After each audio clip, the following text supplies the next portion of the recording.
Not too bad for a Monday morning. Not too early, but it's too cold. Yeah. We've been a little chilly here. Yeah, I think that might be relatively speaking, Mary Grace. It is relative, but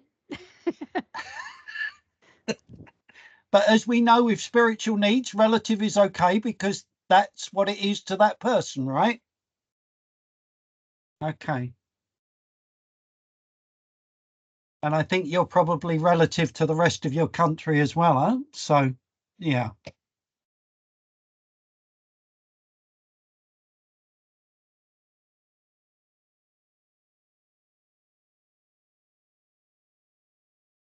Well, our equivalent of a severe storm is 60 miles an hour wind, which for you guys, I suspect, doesn't even register. I suspect you don't even notice that, huh? That's just a nice healthy sea breeze for you guys, I expect. So it's just another thunderstorm in Florida, you know. Yeah. Yeah. It's all relative, as we say. Yeah. We had a severe thunderstorm about 2 weeks ago here that blew over the stop signs in my neighborhood. Wow. Broke them off. Yeah. Weather and nature are great spiritual care tools to discuss with people. You know, going back to your staff point, Joel, we do a seasons activity on one of our retreat days with our staff of what's your favorite season, what's your least favorite season, what season are you in, what season would you like to be in, and yeah, just don't need many activities, you know, many resources to be able to have that kind of discussion. Yeah.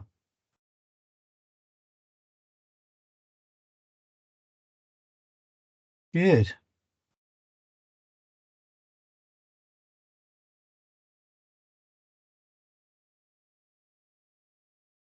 There's Steve. Hi, Steve. Hi, Crystal Marie. Nice to see you. Hi, Sharon. Good morning. Sharon, I should say, not to leave anybody out. Yeah. Good morning. Good. Hi. Hi, Jose. Welcome back. Okay. So, anything we need to do to begin with, Jeannie? I see everybody's been very tentative, seeing that the recording is on. So, you know, that's okay. We first need to acknowledge Lisa's cute new haircut. Okay. How embarrassing. But thank you. It's momentous. Yes. I stopped cutting it myself. It's very cute. Sorry, Paul. You see the standard that I've dragged you guys down to. I'm sorry. I can only apologize.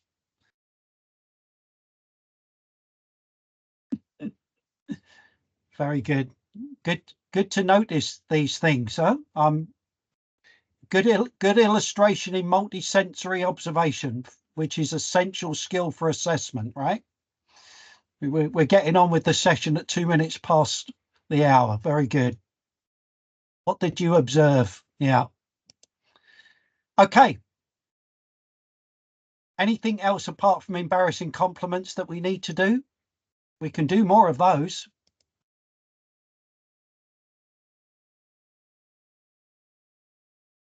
I'm going to break in for just a minute. We've got a situation brewing in the ED, and I may get called away for that. So I just wanted to give you all a heads up. If I dash out of here, that's what it's for. Thank you. Great. Thanks, Lisa. Appreciate that. And we completely understand. So, all right. Hi. Well, if there's nothing else, let's can I get that? I'm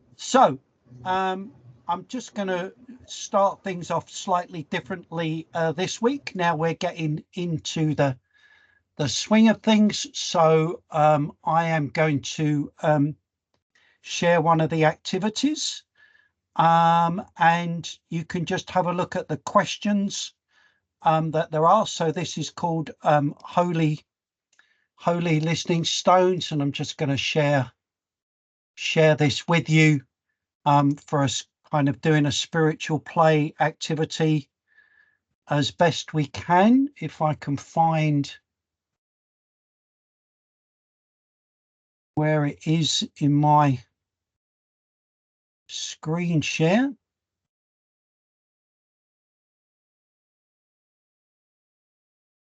Oh, there we are. Can you guys see that okay? Yeah. Yes. Lisa. Yes, thank you, Lisa. So I think I mentioned this to you. I might have done a quick scan when I was taking you around the pages. And so now we're getting used to the kind of styles that we've been developing and that you might like to pick up. So this is a guide to holy listening stones. You might know Cassidy and Courtney, where their hospital is.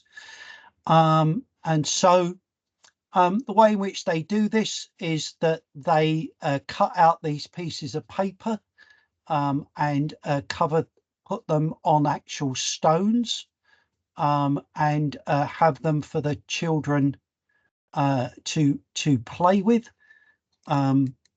They can be made into paper mache according to your kind of clinical settings. And then they put these out on a nice little tray and then allow the children to ask these questions. And then they either go through the questions or they have the questions on a bit of paper or separate bits of paper for their patients to reflect on. And a member of my team has taken this and done a few more different stones and really does enjoy using it and benefit as a spiritual play assessment tools. And so I wonder which stone you like best today. And again, as always, you can self-declare or just do it as a quiet reflection. And we'll go through the questions before we get any feedback. I wonder which stones show how you're feeling today. And again, as we see, lots of the stones are open to interpretation. I wonder which ones show what you want to talk to God about. Again, you may want to have more or less of that in some of your contexts. And I wonder which ones show something you're hoping for or looking forward to. So beginning to really ask a more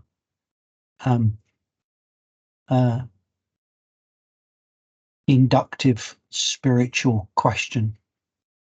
And so for those of you skilled in godly play, you will recognize the I wonder stone, the I wonder story question.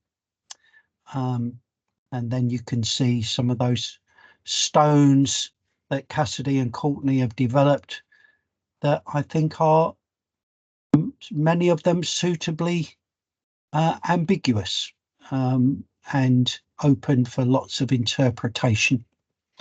And so I thought I'd just bring us this spiritual play activity for us to, as we do a practicing what we've been talking about day. So I'm going to leave it up in case some of you might need to navigate. If you're going to share, you might need to count up or down and across to help us see which one you want to talk about. So I just want to invite anybody who they would like to share any of the questions or, again, other directions that the stones or this activity took them in. So anybody like to share anything?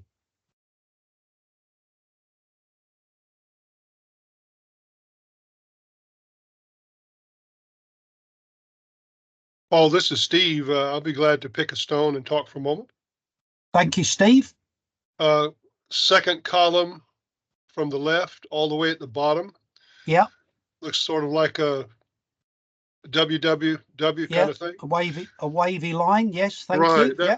That reminds me, I grew up on the coast of South Carolina. It reminds me of the water.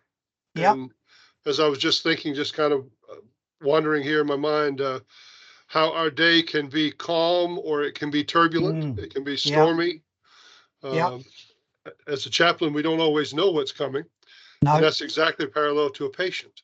Yeah, indeed. Our kids don't know, our patients don't know what's coming. Sometimes it's 20-foot waves, and sometimes it's a calm sea. Indeed.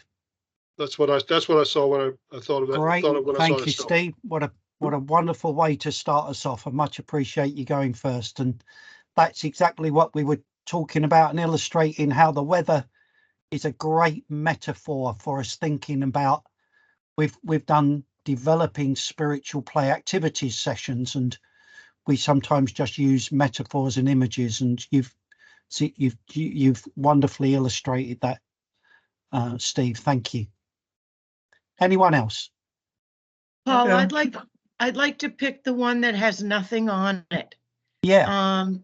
Because of the ability to not say, and the ability of having choice and just simply not knowing, and sitting in that space of it's okay to not know. It's wonderful, isn't it, Jackie, to be able to affirm not know or not want to say anything or to acknowledge mystery. It's so, and this is the wonderful thing about that interpretation of that, isn't it? So yeah, and that's why you'll see me, like you guys, we practice, it's about participation and empowerment, which is to say something and take part or not. Those of you who have trained like this in different types of group work techniques will know that. So good practice, and also what it can reflect. Yeah, thank you, Jackie. I think somebody else was just about to go as well. Hi, Jenny. Hi, Jenny. So the third row, it's more than one stone, but I'm trying to learn Spanish, and so those are all kind of directional Right. stones, and that's what I've been working on lately. And I think when I think I've got all the directions down, then I try to write down directions from one place to another, and I really cannot communicate that. So that's kind of, it's like when I think I understand something, then it's when I really don't. So that's what it made me think about when I saw those directional signs. Like thinking you know something and you don't. Yeah. Well, that's really powerful.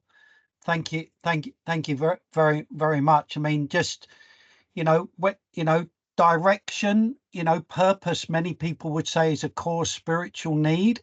And I really resonate with that, which might be hope. Humanity without hope and direction, many people would suggest is a very forlorn life.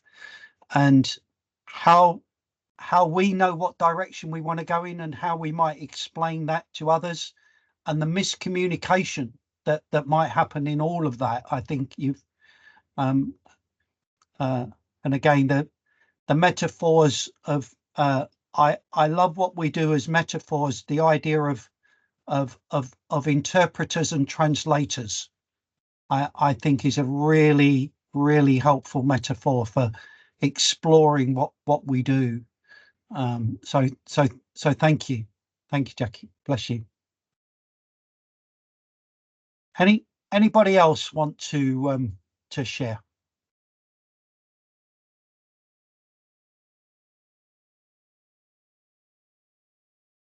No.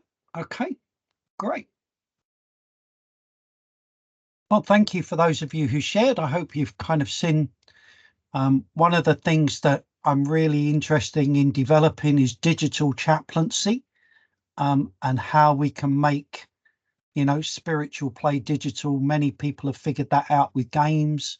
And I think, with the way we are post-COVID, I think it's a wide open sphere of digital chaplaincy for you guys being more than just telehealth, which is, I think, what you guys normally call that. And I think digital chaplaincy how we do that, and QR codes linking to resources and stuff, I think is really, I'm really interested how we do that, and I'll share with you some of the gaps in our service as we share later on.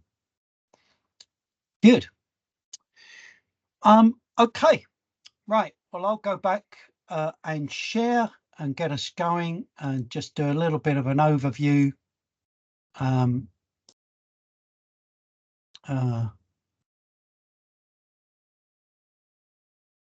it funny how no matter how many PowerPoints you have open, it's never on the right one that you want. Okay, here we are.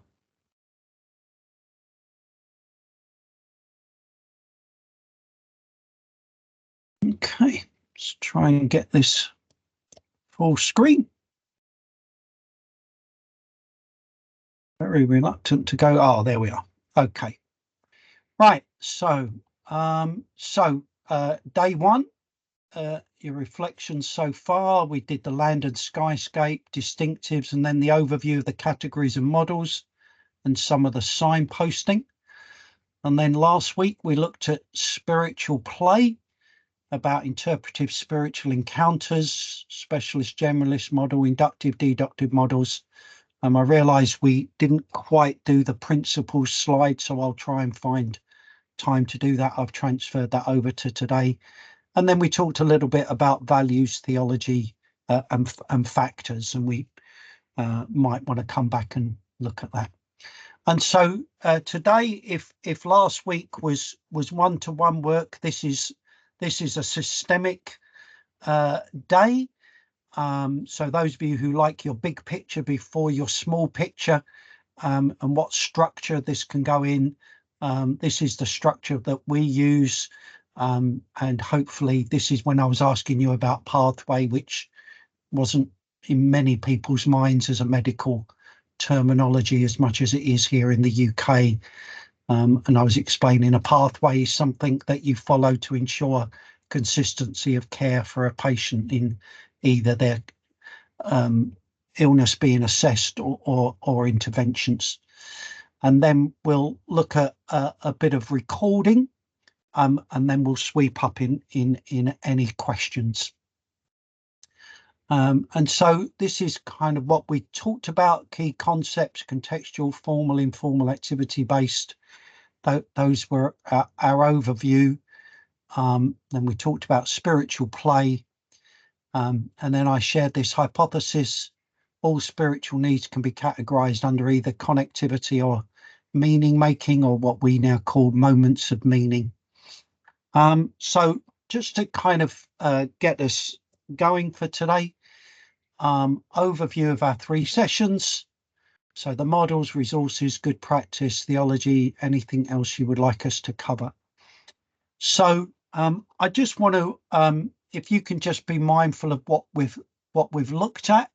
I'm going to stop sharing because I want to just see if there's anything else anybody wants to share of what we've covered, for either for clarity or sharing corporate wisdom, or anything else that you might like to cover for me to share and facilitate today. So I'm just going to stop sharing for a bit.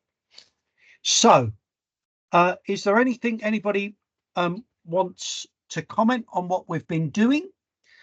Joel and I have had a very building on the relationship that of solid foundation of him taking me, calling him my blobby man as a compliment, and I'm very pleased that he can receive that as a compliment. Anybody else done any spiritual play or observations from what we've been discussing, or even tangentially that where you went off? Joel was sharing he wants to give some thought to how this can be used for adults and staff support rather than just adult patients. So anybody else want to share anything, or now you've seen the direction of travel for today and we've had 2 days, anything that you think, oh, I wonder whether we could have done something on that?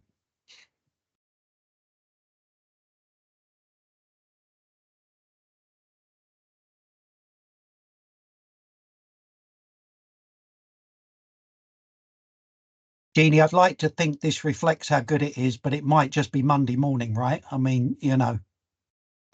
I have a My question guess about. it's a little of both. Very kind. I heard a voice. I have a question about that last activity you did with the stones. Yeah, great. So- Oh, Michael, hi. Good to see you. Have you ever used that as a spiritual assessment tool with adults, where you just print out the different images and have adults point to and describe themselves and their relationship to the sacred through that? Like you did with us? But again, like I say, that it's like a lot of these things you kind of go, couldn't quite use it but like that, but I could use it like that. It's a bit like Joel was just saying about what he could use for adults. I think, you know, remember what I've said, anything we've done, we've just adopted and adapted from other people's ideas, and I'm sure that would be a really, really good way to do it. And because I think, I'm not sure where you're thinking of going, but people of different abilities, you know, people who are locked in, what you might be able to put on their screen and they could show with their eyes, as well as a bit like my Josephina story, pointing with 2.5 fingers, you know, making these activities accessible to people of different abilities and different illnesses and conditions. So I think you're onto something, Michael. Yeah. In the context of a palliative visit, we're going in and trying to define goals of care, and you have people of different verbal abilities. Yeah. You know. Yeah, it makes me think of the communication boards that have been used in the adult world in the past. Yeah. Yeah, can see maybe laminating these sheets with these stones or with these circles.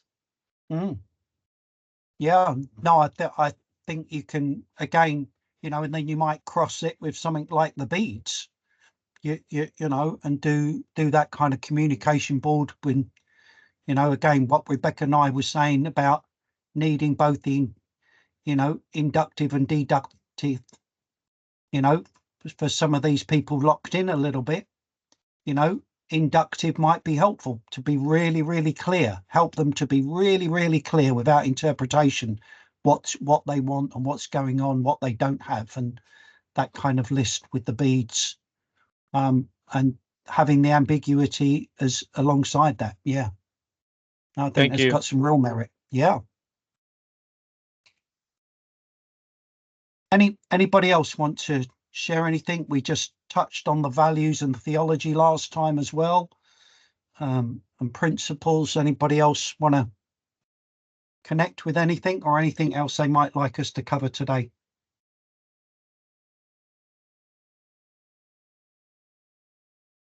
I can share something briefly. Yep. I really appreciated from our last session when we were talking about creating moments of meaning versus trying to make sense of an incomprehensible loss. I really appreciate that. And, you know, I'm kind of reflecting on that and thinking about how that could come, how that would translate to spiritual care. Yeah, thanks, Joel. Yeah, that came out of one, if you remember the story, when we were doing the kintsugi heart. I think I showed you guys this, and we were thinking of the artist formerly known as Prince, and not even having the project called Meaning Making or even Moments of Meaning, but actually just calling it Kintsugi Hearts as a project, just to not even imbibe anything into that. But the phrase that Wendy and her researchers come up with, Joe, of moments of meaning, I agree. I find it much, much more liberating for people. Yeah, you know, really, I think we're really, you know, how can we make meaning of some of this stuff? You know, suffering, you know, our reflection on suffering sometimes takes a lifetime, doesn't it? And I think pushing people too prematurely into making meaning with feeling they need to be adhering to a certain religious belief. You wonder how honest and in depth that is. So yeah, thanks, Joe. Mary Grace. Yes, and along the same lines of the moments of meaning, I was leading a perinatal bereavement training last week, and throughout one whole section, they just talked about meaning making, and I tried to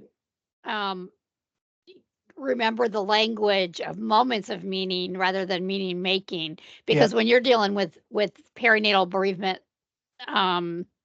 you know, you're trying to capture moments in that are very short period of time.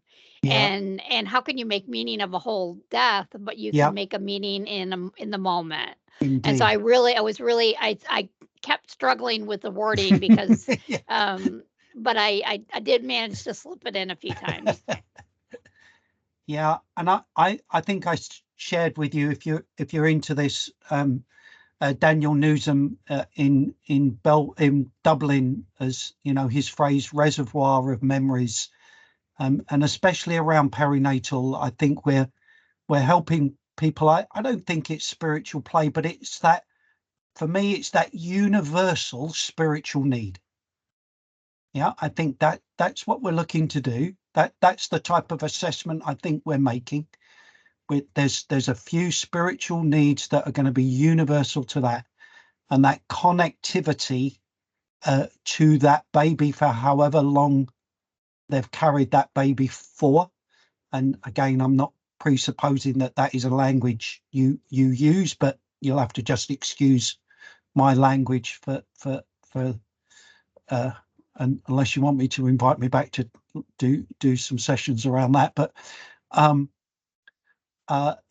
it's how do we help folks create that reservoir of memories, the breadth and depth of that. And I think that's a core spiritual need for any family member, for you know, whether it's a grandparent or a sibling.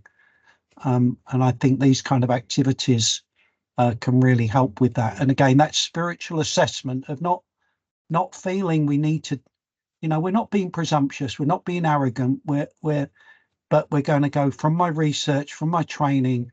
I'm going to go in on that. There's some core universal spiritual needs here, and I'm just going to hitch my wagon to that for the time being and just explore that without imposing that, and just, you know, a bit of, I wonder whether this is helpful.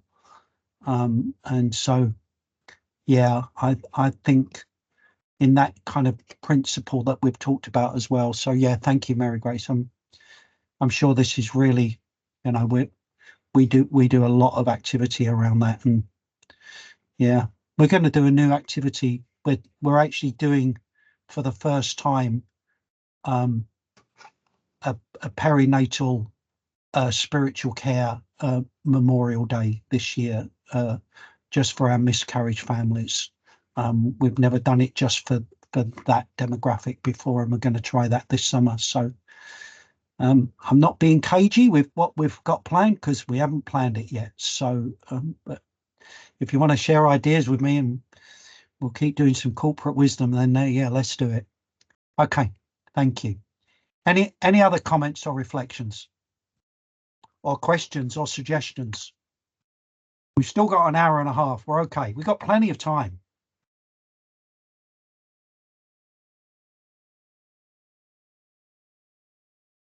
Oh, this is Courtney. I just want to lift up and say thank you for you guys looking into the bereavement of miscarriages, right? And not even stillbirths, but those who are oftentimes who don't even get to be considered mothers yet because of that. So that's important. I would like to hear more about how that went after you guys have planned. Well, I was very mindful of this. I will share with Jeannie I didn't know whether to mention this today or not because of our demographics are so different. But on Thursday, fairly civilized time, not too early in the morning for you guys, but it will be a bit of an early start, maybe pre-breakfast. We are doing the launch of our first miscarriage resource for Muslim families. And so we've just launched journals, and we've got our first miscarriage journal launch on Thursday at our women's hospital. And so some of it will be recorded, and I can share the links with Jeannie for the recordings and the teams. And if you give me a moment after the break, I'll come and did I wave one of those journals another time?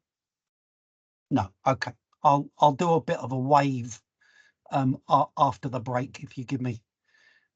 You can actually see them. You just can't know that you see them. If you see the boxes cluttering up my office, that's exactly what those are of getting ready for the conference on Thursday. Oh, look, there's somebody who's organized. Hey, oh, look at this. Oh my goodness me. So I have them in my office. Mary Grace also has a set if you would like to browse through those, but would love for you all to attend that if you're interested, and happy to forward that, Paul. But remember to please send it to my personal email because I'm still not getting any emails. Yeah, I tried to send a few more things this week, and yes. I hope the person who facilitated last week wasn't disappointed that she didn't get a reply to my emails. I'm sure you explained why. Yes, I did. Thank you. so rude, isn't it? But yeah, Zamir is a wonderfully gifted writer, and we're yeah. Thank you. Okay. Is that enough for the time being? Should we do a little bit, and then we can we'll have a break in about half an hour.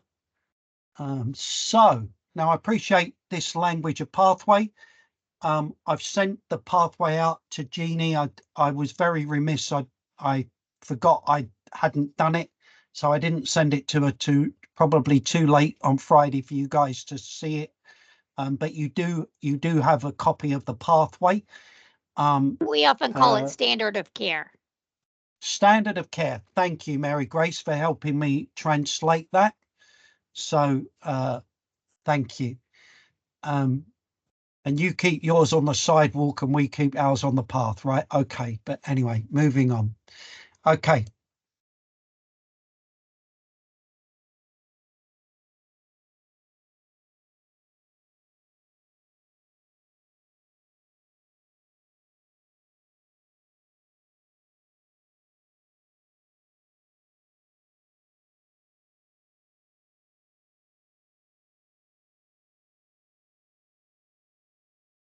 All right. Oh, at least it's gone back to originally where we are. So, as I said, this is today. So we're going to your standards of care and a structure for how we hold this together, and a little bit about recording, and then any sweep up questions. So we'll try and do the pathway and then do recordings and sweep up afterwards. Although we've done a little bit of questions already, haven't we? So. A system for a consistent service for multidisciplinary teams and chaplaincy teams to offer both institutional, corporate, generic across the hospital or hospice, individually, one-to-one with patient and families, assessment, intervention and care plans. I think care plans is a language we hold together. Sorry, Okay, so if you've got if you've seen the handout, so this is basically what it looks like for us. It is a work in progress. There's parts of this that work very well, and there's parts of this that you kind of go, really, that's not even an audacious goal. That's not even that's a pipe dream.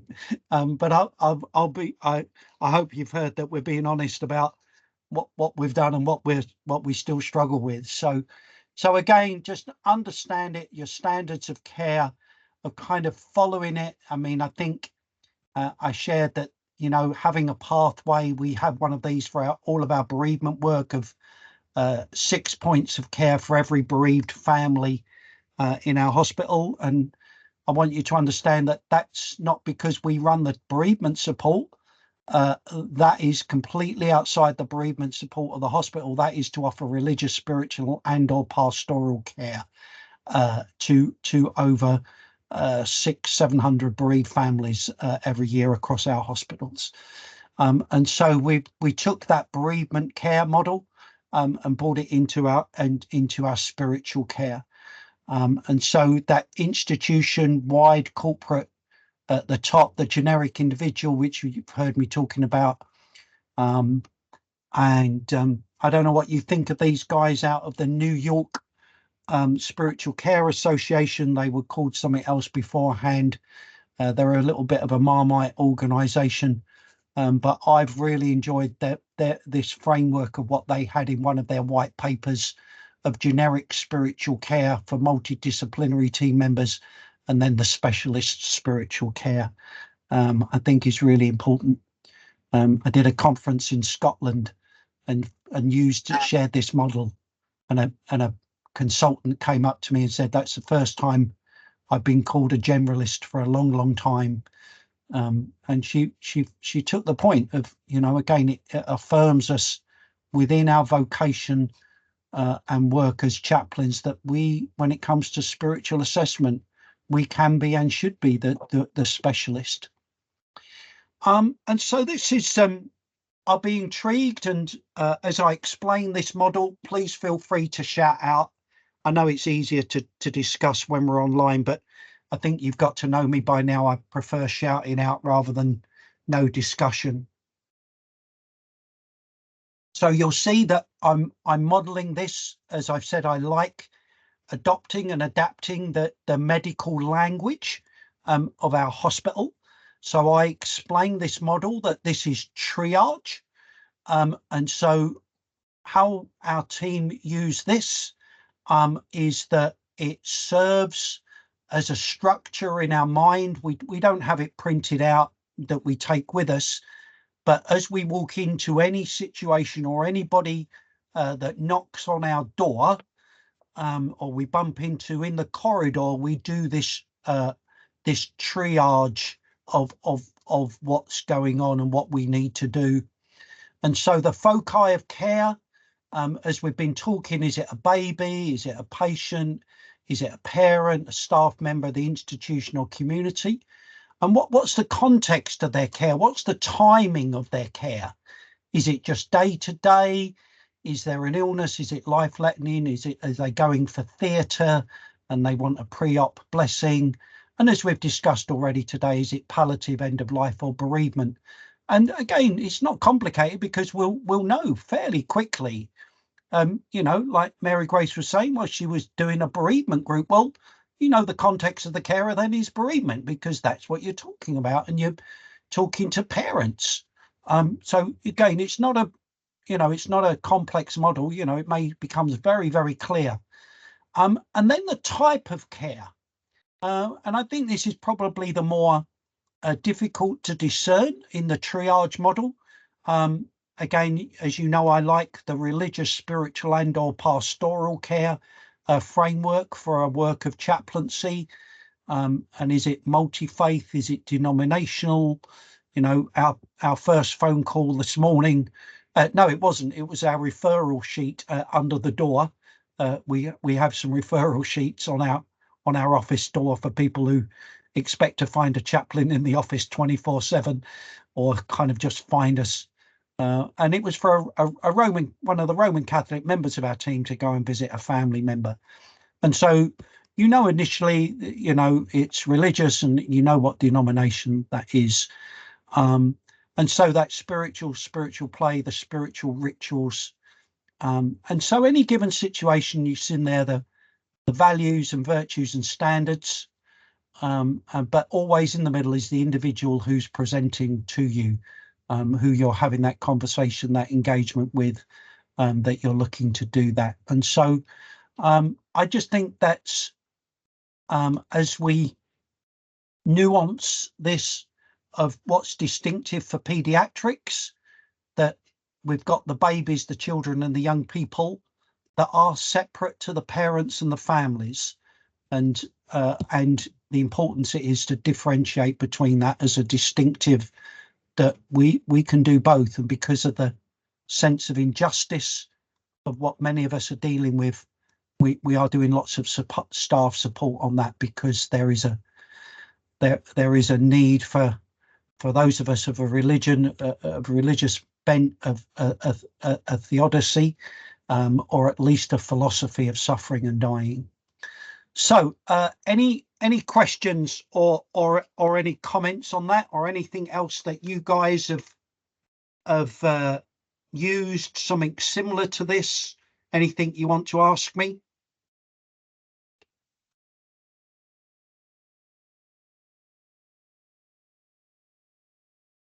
Could the context of care include the telehealth or online environment? Yeah, I don't see why not, Mary Grace. That's again, sort of different. Yeah, but again, if you think, but it could also be related to palliative, exactly. By condition. Yeah. Why not? Why not be a phone call? You know who's, so foci of care. Well, who's ringing you, and are they ringing up on behalf of themselves or others? The condition, is it a part of your palliative care or your bereavement network? And what type of a support do you assess that they might appreciate or they're ringing for? And they might be really clear with that. They might be clearer on the telephone than they might be face to face. Yeah, so I think it's a really good point. I think it could work as a triage for, and again, some of it's obvious. You might think, oh, this is just too obvious, but our team have really found this helpful, just to kind of take the mystique out and put a structure and a pathway and a standard around what we're trying to do, rather than what do you want, who are, you kind of go, okay, right, just three simple areas just to think about. Now, obviously, the complexity of the engagement after that can get really full on, but again, it gives us a handle. Great. So yeah, no, I think, yeah, why not? Can I ask a question? Yeah, go ahead. This is David. I was just curious hey, how are you? Good. I was curious in the model under individual, maybe I missed that you said something about it, but I don't understand exactly what training, what is that? Oh, okay. So what might be presented, David, is a training need. In terms of spiritual practice, or in terms of how to use a feeding tube? If the foci of care turns up, that it's a staff member, they might want some training on self-care in bereavement. Gotcha. Okay. Thank you. Yeah, so I think any of the two circles above, the types of care and support we offer is not just religious, spiritual and pastoral, but it might be cultural and it might be training. So we do lots of staff training here. We've been we probably see, I don't know, I mean, it depends what you mean. It's one of those irregular verbs. One person's staff support session is another person's training session, but one of my team has gone off into our community today for another piece of work that we have to do, some self-care training for the managers. So he's not gone to do self-care for them, but he's gone to equip the managers in being more effective in their staff support for their teams. Thank you. So great. No, really good question. Thank you. Was there someone else? Oh, this is Steve. Hi, Just Steve. a great observation. This is a wonderful visual that helps non-chaplains understand what we do, where we are, Yeah. how we There operate. we go. There That's we one go. piece of that I really reacted to very strongly. This is a wonderful representation and pretty complete. I mean, we could add a few things, but very complete. Mm. The other thing is the variety of people we meet across the waterfront. It's quite amazing. And to be the gentle curiosity that a chaplain needs to have. This touches on so many of those areas, and a sense of, we will find, I use this sometimes in presentations, we will find commonalities, similarities, and uniquenesses in every patient, every situation we meet. And this just gives us a place, a framework to hold on to. I really appreciate you sharing this. Mm. No, I think you're absolutely right. So, I use this as when we explain, so going back to David's point about training, I go, this is the spectrum of what chaplains do. And just to see some staff members go, oh my, right, okay. Because, in one diagram, rather than a paragraph or even a talk, you've got, you could, I'm sure you can tweak it for each context, Steve, like you say, but you kind of go, this is what I do. You could take the triage out of the model. I developed the model and then put triage in it as I was looking at the pathway. I was kind of going, this came out of my distinctives systematic literature review. This was a kind of like, okay, what do pediatric chaplains do?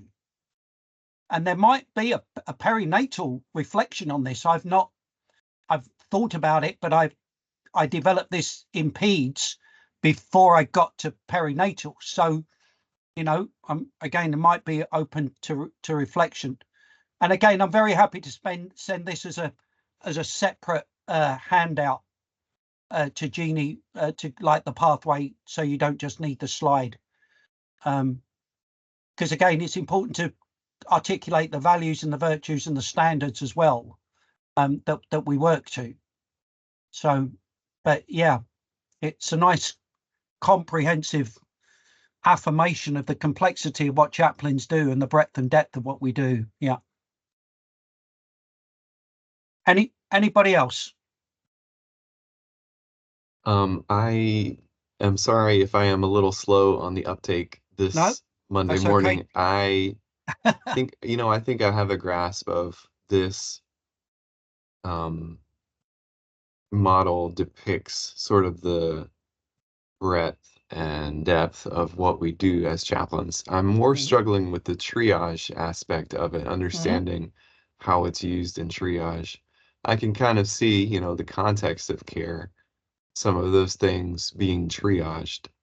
Yeah. But I'm more struggling, I guess, with the general model being used for. Great. If that makes sense. No, absolutely, Joel. So what I've and as I said, I developed the model before I prefaced it with triage. Okay, so I think it works well. Again, as I've said, I like using language in our hospital that other people will meet. And so so here in the UK, when you come and wait in our hospital waiting rooms in our emergency departments, or I'll give you a nice ethical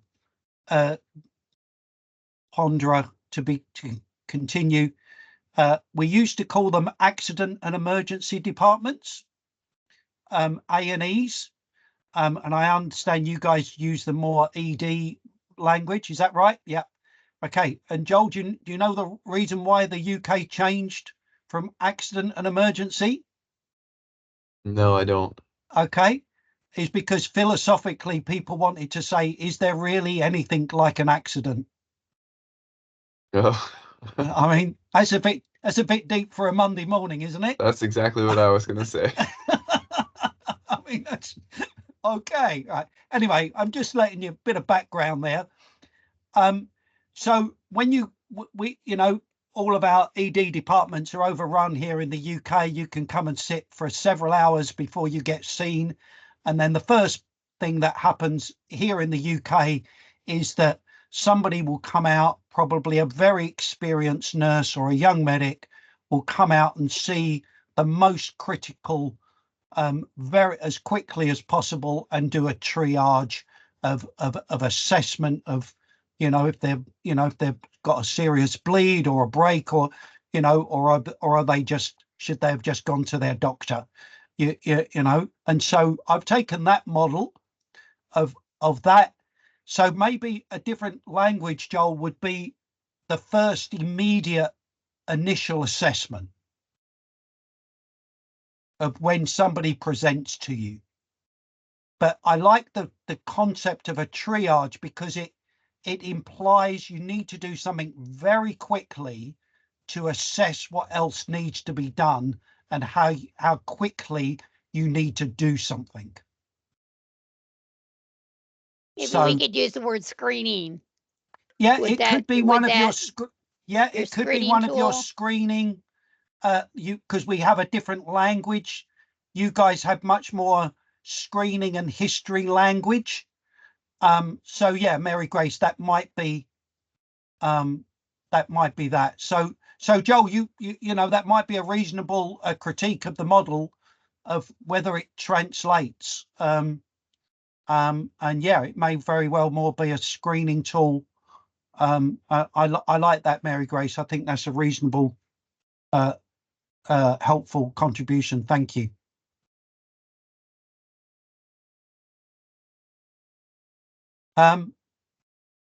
Okay, anything else?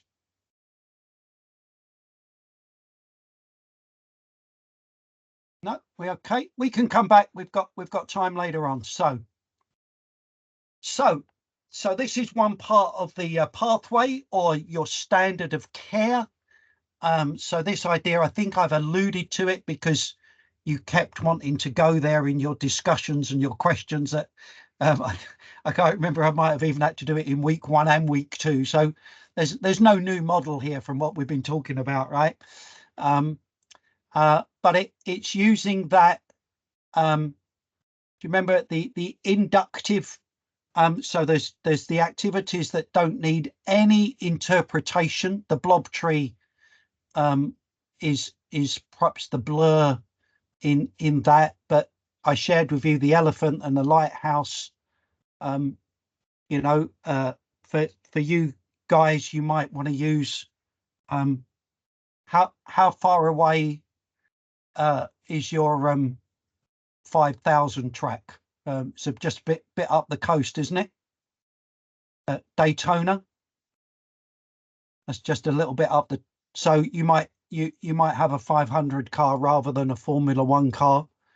That lighthouse, there's the beads activity.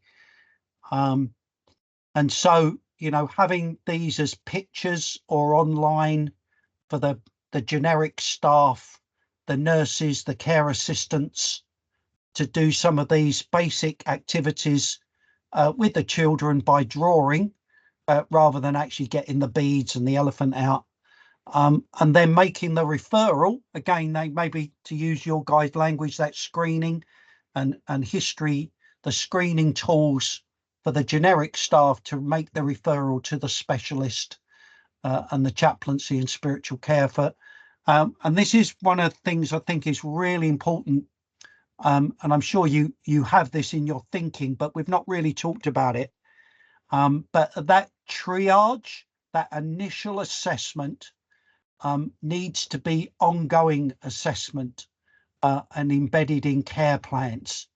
And just like we wouldn't just take somebody's temperature or SATs once, we'd do it ongoing, and spiritual assessment and intervention needs to be the same. So any questions or comments? Anybody come across this model or anything that you use this or that you like or don't like about it, or you think might be helpful or unhelpful?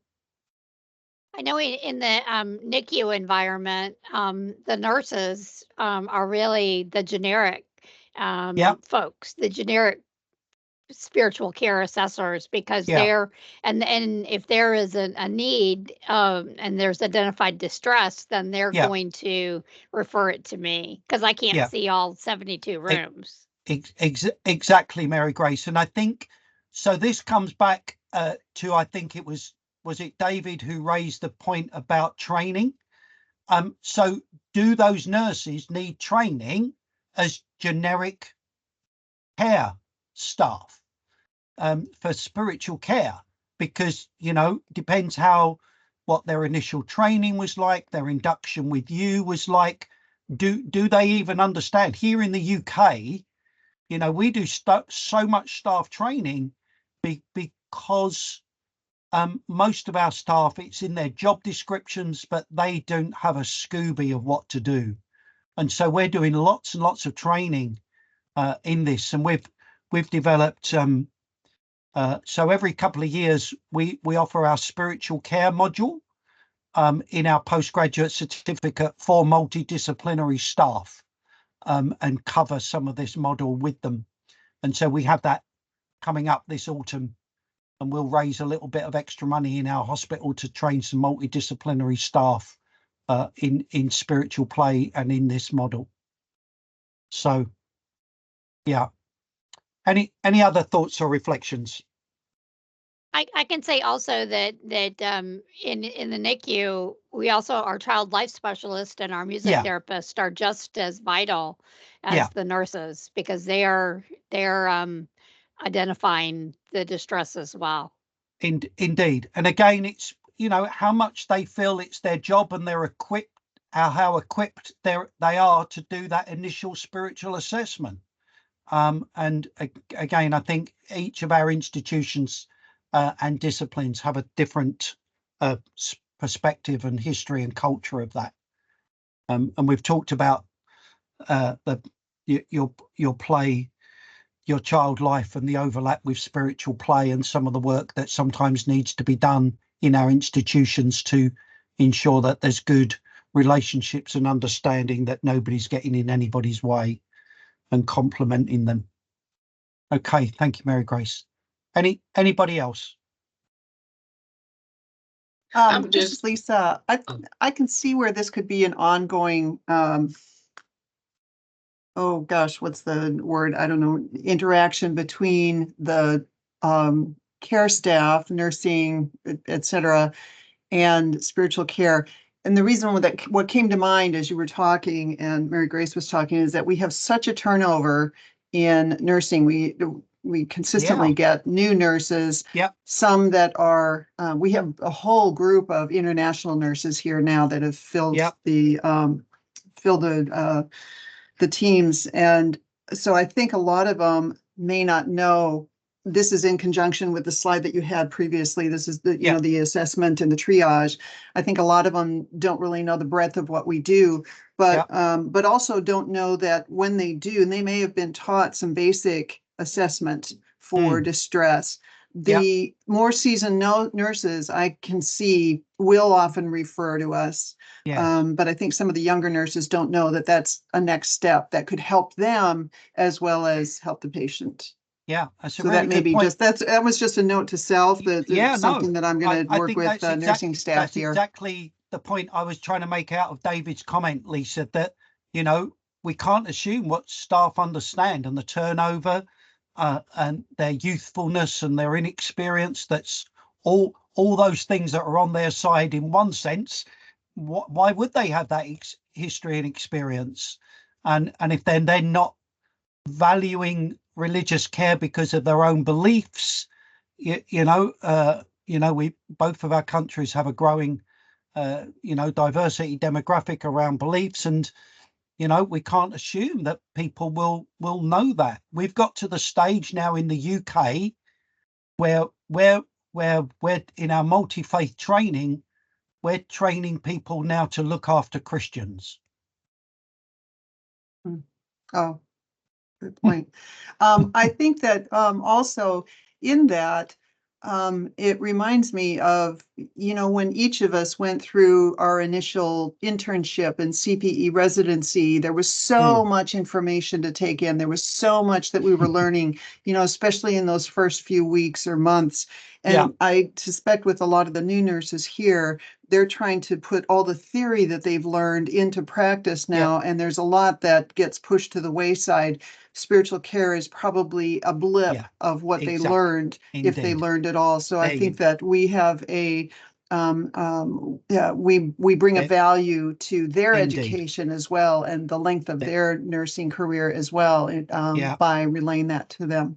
There you go. I had one of the first times I shared this model, Lisa, I had a nurse in tears, and she said to me, she said, "This is what I came into nursing to do, and I don't have time to do it."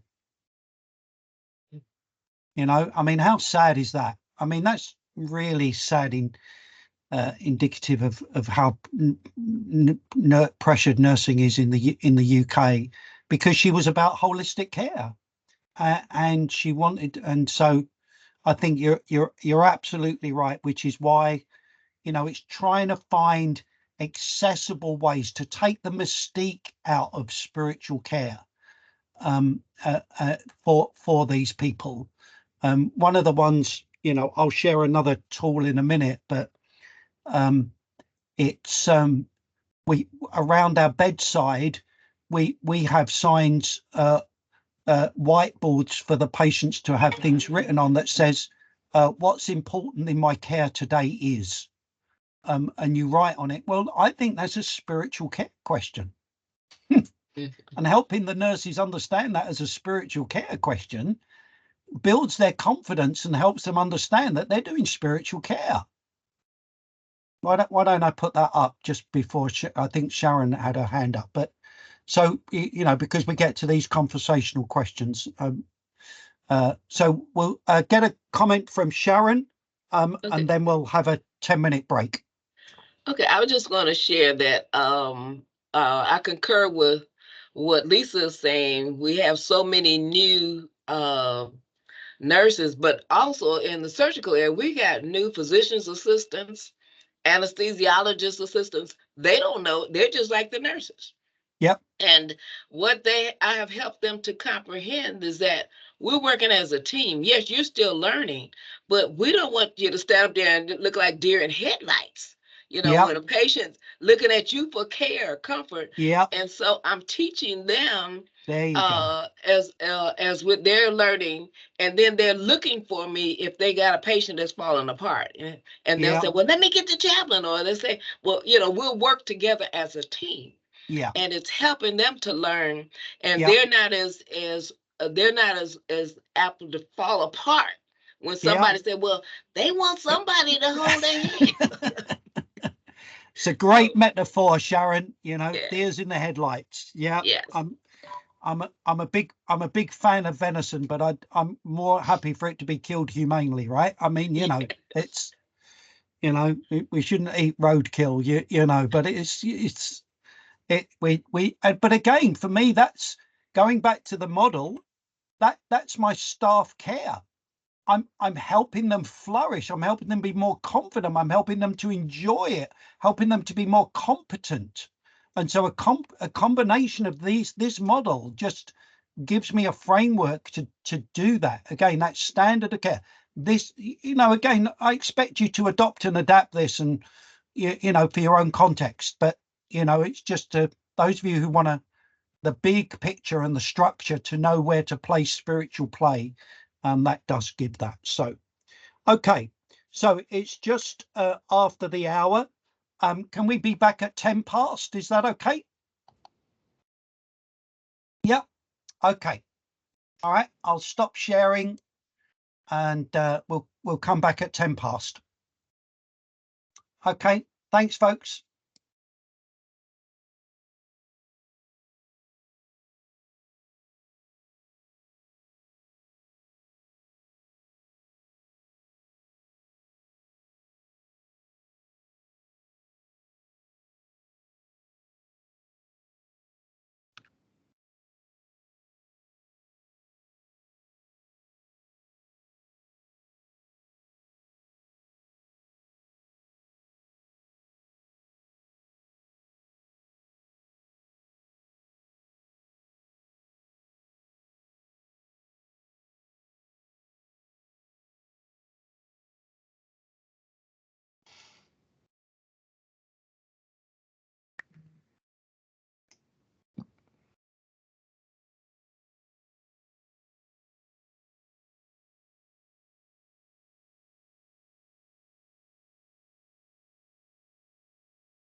Okay, well,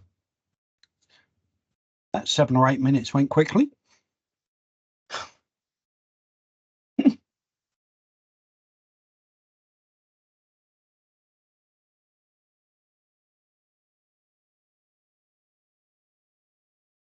Okay, so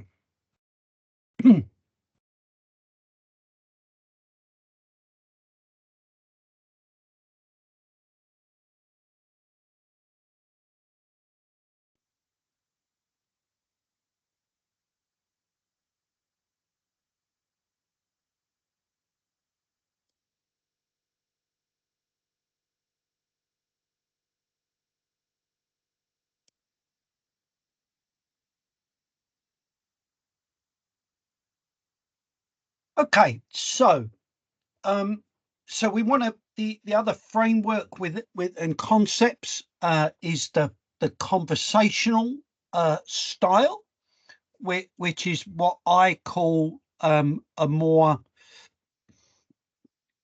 what most people use as their assessment tool.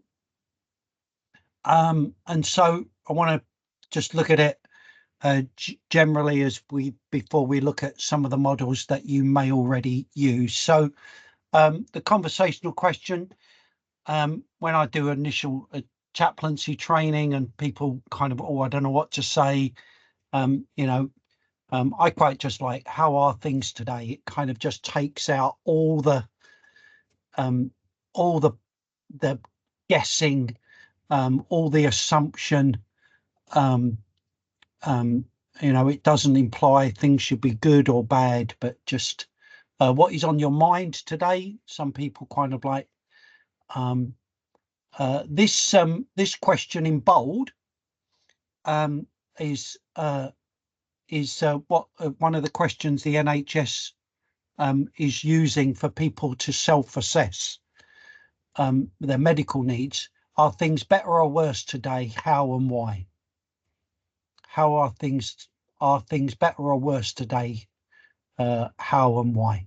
I think it's really very, very interesting question that is being asked for people to self-assess their medical well-being.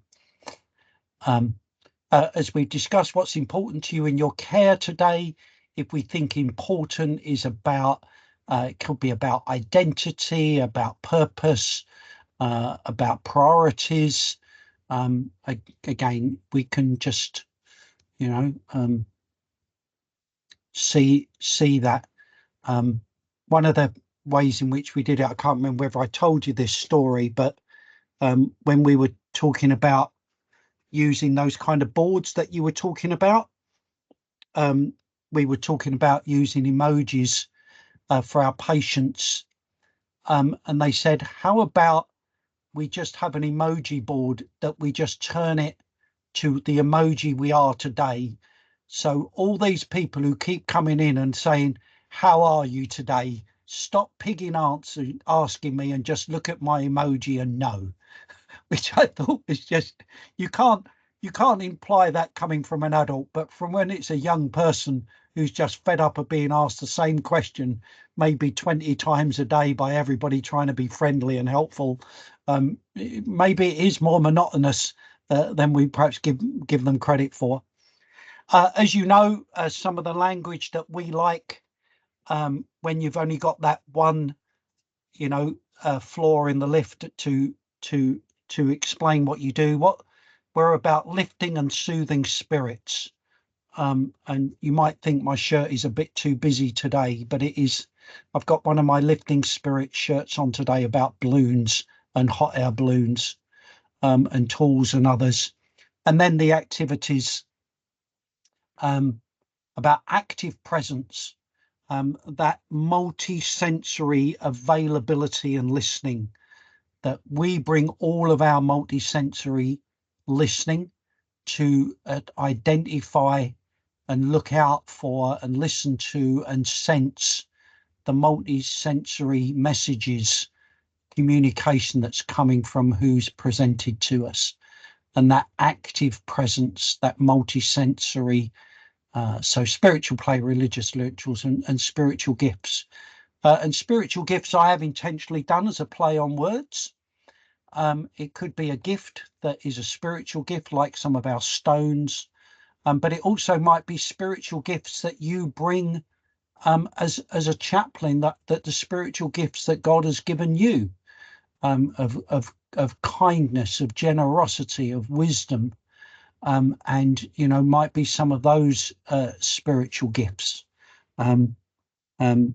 I'm going to illustrate in a minute. One of my spiritual gifts is not singing, but I'm going to illustrate it for you anyway. You can always mute. So here's some of the things that we've talked about. And if you remember, in week 1, we talked about what was distinctive. And one of the things that's distinctive that we've already picked up again this morning, that we're doing work sometimes, especially on things like neonatal and maternity and perinatal. We're doing more things with adults than we are with babies, children, and young people. And when we're with neonatal, maybe there's some limits of what we can do with the baby. So we need to do family care. But we need to do some, what you guys might call, normal adult assessment tools or screening tools for your for the adults, because it's an adult that you're dealing with. They might be a mum, they might be a dad, they might be a granddad, but you're engaging with them as an adult. And maybe one of the things we've found is that I'm going to show you is that using some of these models for our teenagers, those that are more cognitively bent towards how their learning style and communication style, and goes back to some of those factors that we talked about in weeks 1 and 2. They will prefer this kind of model. They're not into arts and crafts, and much prefer to have just that conversation style. This is if you've not come across Calvin's model, I think he might have published it in an article, and it's going to be in the case study book that I mentioned. And so the ISS, nice play on words. So 5 I's: identity, information processing, inspiration, influence, and incentives. And I think you can find out more on this model, and I've got the whole paper here in front of me if you want to ask me about that. But again, asking questions around these. Can you say a little bit more about incentives, what they're referring to for that? Sure. Hang on a sec. Incentive.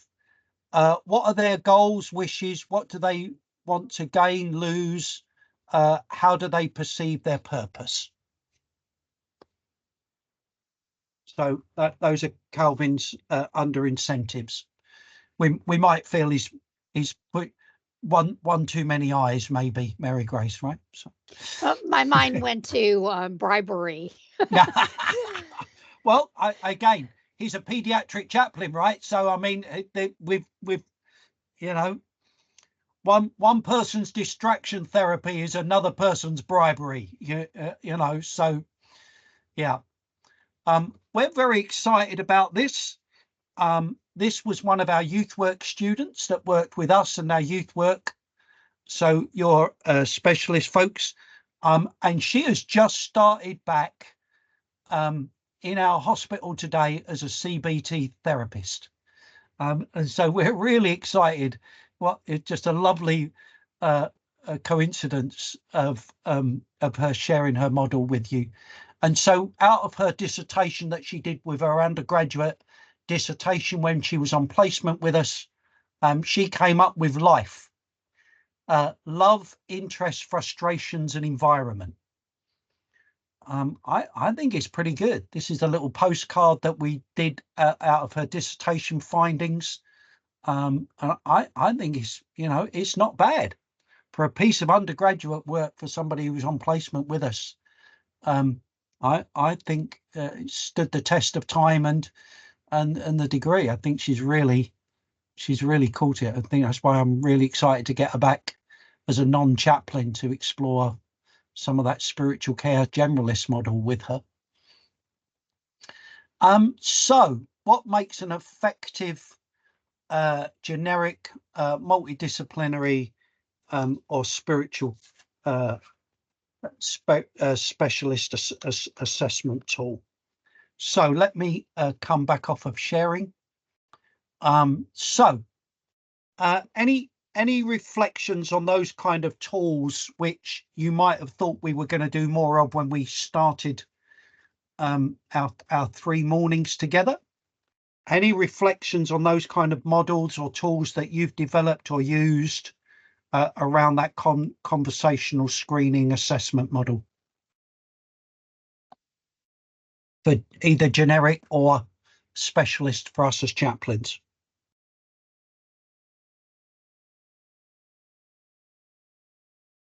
Hey, I can briefly mention that I work in an outpatient area of the hospital system, excuse me, and our director of clinical services over the past couple of years has implemented a screening that's digital and based on a series of, I think, 5 questions that right. all patients, all new patients receive. And we get an automated referral based on the results of that, whether or not it triggered the screening. And I think that has helped overcome issues where maybe the nursing staff may not be equipped or prepared or have the time to do an assessment, or that opportunity may not otherwise arise. And what age patients were those, Joel? These are adults. Yeah. Okay. Can you remember any of the questions? Sure. Not to put you on the spot, but be really helpful. They are based on the spiritual distress assessment tool. All right. Yep. Yep. And so their questions are you having any difficulty coping with what's happening to you now? There's a yes, no question about, do you have a spirituality or faith or religion? If so, is that being challenged right now? Yeah. Are you feeling lonely or disconnected? Do you have any spiritual values or cultural values that you would like your care team to understand? I think there might be one more. I can't recall it. Yeah. No, that's fine. I put you on the spot. You've done much better than I would have done to have done that. We just become so that's great. And that's great, isn't it? So, I guess the challenge for us is, if we like that kind of model, again, it picks up that generic, the specialist. I mean, it's really good. The conversation style questions. What might that look like for pediatrics? For children, for their parents asking it about themselves and their children, not wanting to just do it vicariously, but as we said, that access issue that we talked about in the first week, what might that look like, for children and young people, for teenagers? I think it's if that kind of model's got traction in your institution, then again, it's this adopt and adapt. You don't go. Clifford may like to speak to this as well, but we often tell the kids in the behavioral health adolescent unit that while they're there, they're going to be exposed to a lot of different therapies as far as art therapy, music therapy. They're going to be exposed to yoga, to meditation, to the purpose and meaning groups that we do, not because we think all of these different coping skills are going to work for them, but the hope is that there will be a tool or 2 tools that will be meaningful to them. And quite often what we learn in these groups is that some of them say they really prefer a group that's dialogical in nature, maybe where we do a spiritual inventory of sorts, where we talk to to them and throw out questions such as, what do you believe about the world in which we live? What do you believe about how the world came into being? What do you believe about death? Sometimes they say they really prefer, a group of this nature. But anyway, just the importance of exposing them to a variety of different modalities, hoping that there's something that will be useful and helpful to them. Yeah, and again, it picks up this idea of, again, it's empowerment, isn't it? It's co-production, it's participation, it's giving choice. It's affirming their agency, which most of our contexts don't get. You remind me, Sharon, of when I visited the behavioural unit in Cincinnati. They had a syllabus so embedded that everybody wore the T-shirt with the headings on the back. It was really very, very, systemic to what they were doing. And, all of their activities were around these 7 values for things to explore with the patients. And it was, the kids knew what it was about. All the multidisciplinary staff knew what it was about. And you just reminded me of that. And they were kind enough to give me one of the T-shirts. I'll have to. I have a T-shirt bag, which I kind of, if I want to do a provocative, kind of different way of doing a group work, just give people T-shirts to wear and kind of look at each other's T-shirts. It's quite fun. I do insist on one in them all back, which is very, very mean of me, I know. So Mary Grace had her hand up. Yeah, like we've talked about in the NICU and in other environments where the child is very sick, you're assessing the family. And what's the best model for assessing? Any adult model that we could use, or that would be appropriate, or I mean, because we're trying to we've got the interplay of the child that is sick and may or may not be doing well, but then you have the parents that are caring for them and trying to figure out how do you document that in the chart? So I mean, we'll come on to the charting before the end of this afternoon.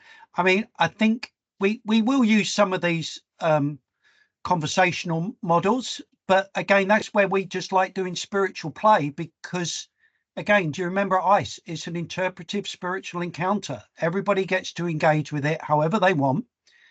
Some of the activities are harder to document and the outcomes, but sometimes it's, the interpretation of the spiritual encounter may not come out of the patient's or parent's head, and it may very well be just for them to have engaged with and reflect upon.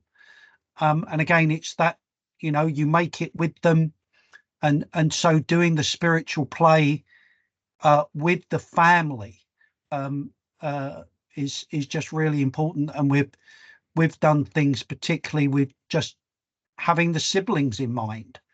One of the activities that I didn't share, that I was going to share, there were several I could have done at the beginning of our time, was a take on it's a spiritual care bandage. It's on the website, and you write your spiritual needs on the bandage and wear your bandage with your spiritual needs on.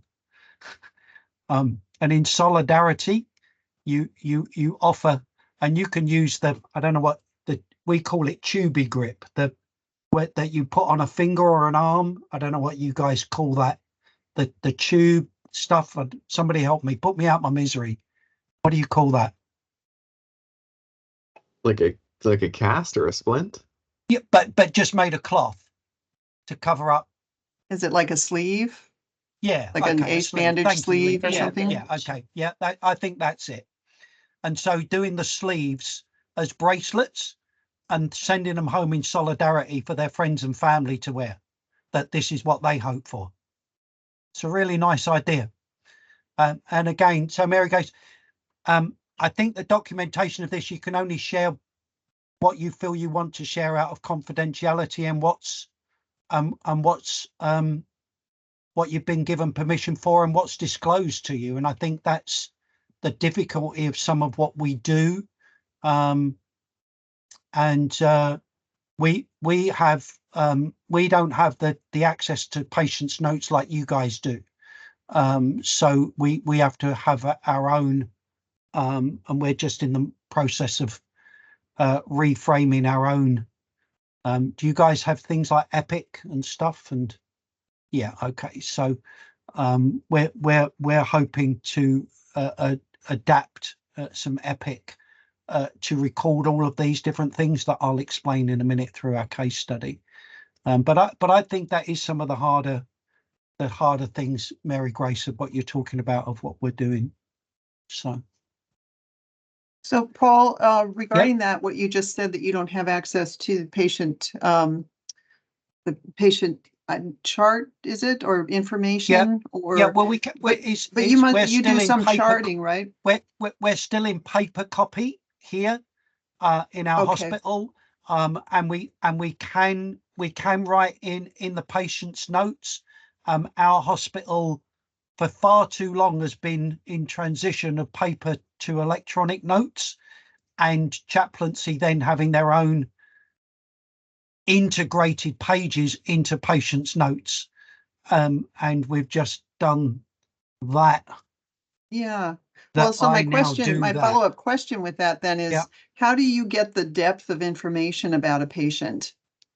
Oh, we can see the notes. We're given full permission to go and read the notes at the bedside, to talk to the nurses, talk to the staff, go to MDTs.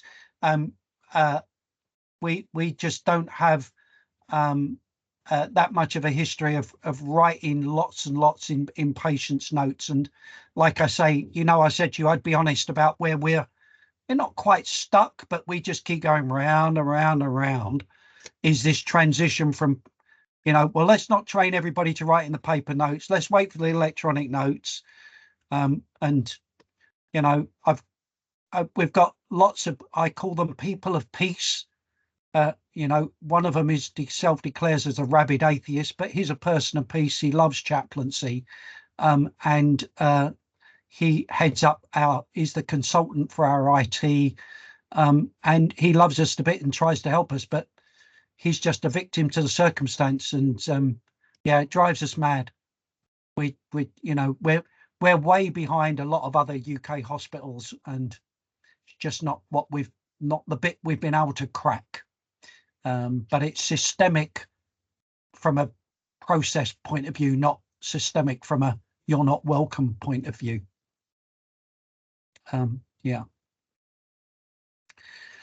Okay. Anything else? The original question a while ago, which is always good, isn't it? What were we talking about?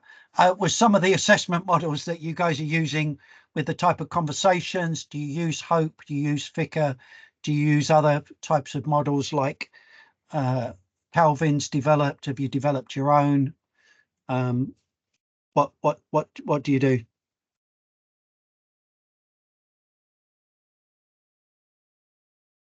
Or are we done on that?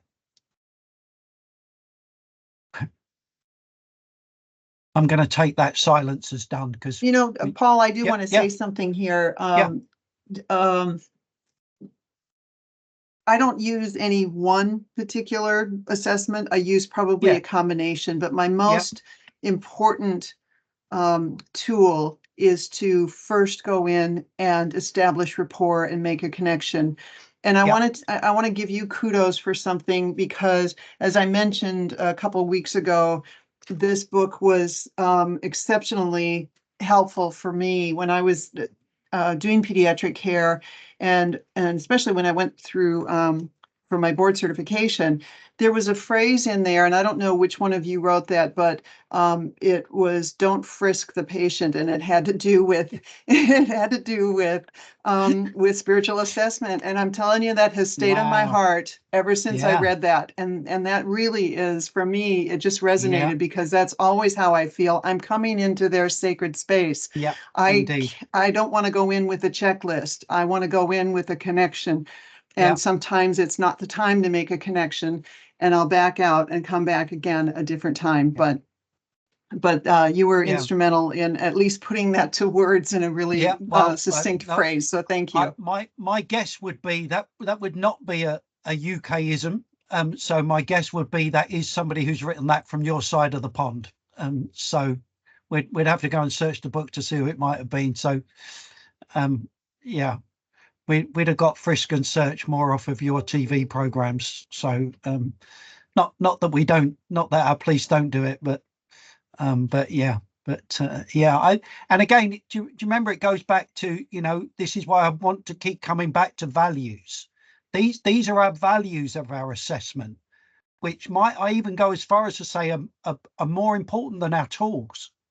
Because if we get these values right, I'm a big believer in value-led leadership. If we can find some common values, then some of this other stuff, it is difficult.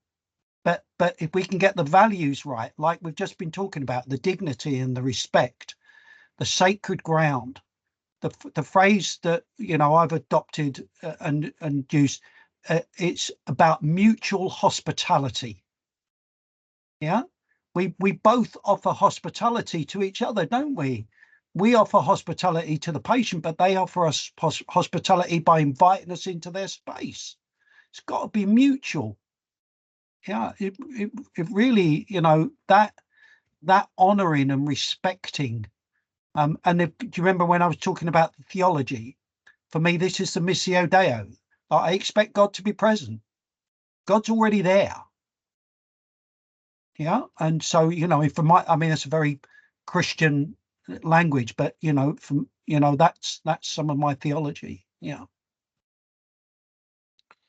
but we'll both go and look that up, Lisa, and try and give somebody some feedback. So yeah, but sometimes these phrases are helpful, aren't they? They're good challenges to us to kind of what we want to do and what we don't want to do.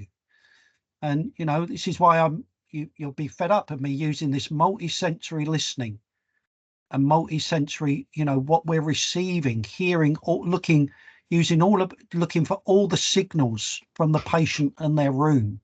For me, that's a core assessment tool. Just shutting up. That's nearly as long as I can go, but there we are. Oh, this is Steve. I so appreciate Lisa mentioning about rapport and connection. One of the metaphors that is meaningful to me is we are one of the major goal of pastoral care is to be invited into the other person's valley, to use a 23rd Psalm metaphor. And rapport and connection, and invited into their valley to journey with them a little bit is one of the metaphors that I try to keep in my mind as I visit patients. Yeah. Great. Okay, well, there's a couple of little videos I want to show you, and I'm mindful we got 20 minutes left. I think Jackie had her hand up. Jackie. Oh, thank you, Sharon. Thank you, Jackie. Sorry. Bless you. You gotta turn your mic on, Jackie. First of all, I wanted to say kudos to you for doing all the work and documentation, even though you don't have the electronic medical record, because once you get that in place, you have such a mindset of what you want to write that it will be an easy transition. And, you're paying such attention to your work that will transcribe into the electronic record. So, the work you're doing, even though it's on paper, is so important because it will help when you transition over. And I have also, I can't tell you enough about this book, how much it's helped me and how it's just such a wonderful resource. And when Lisa was talking about a rapport, I think especially with children, it's most important for observation and for presence, because children know immediately if you're safe or not. And there's nothing to be done except to observe. And that invitation that you have with adults is also the invitation with children, because they immediately know, and they begin to interact with you instinctually if you're safe. And I like your phrase in this book, relational consciousness. Yeah. And I couldn't help but think about that when you were speaking about how that alone is enough of an assessment. Yeah, that's a Rebecca Nyeism, I think. You remember I've talked about her as the spiritual development, and that's a Rebecca Nyeism. So yeah, and authentic as well, isn't it, Jackie? You know, when these kids go in and you know, just being ourselves, and again giving people permission. You know, we're known for spiritual play, but some of my team do less, more and less, because I don't want to box everybody into one particular model. So yeah, I think it's really important. I'll try and find time to share the slides. It's from that last book. You guys are just, you keep saying nice things as though we're concluding. I've got 20 minutes left. Come on, we've got loads more to do.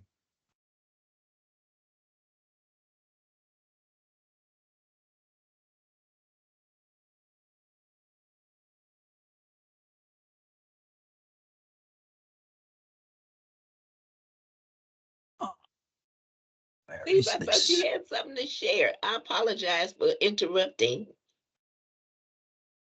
No, no, I appreciate you pointing it out. Like I say, it's oh, you just have to excuse me a minute. My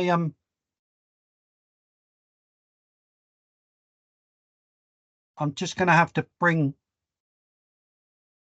oh,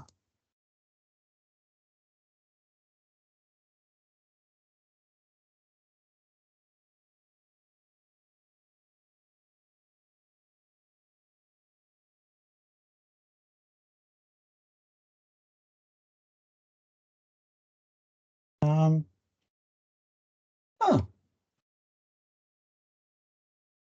just struggling to see my open window here of my on my browser. Huh. Oh, I've never had that problem before.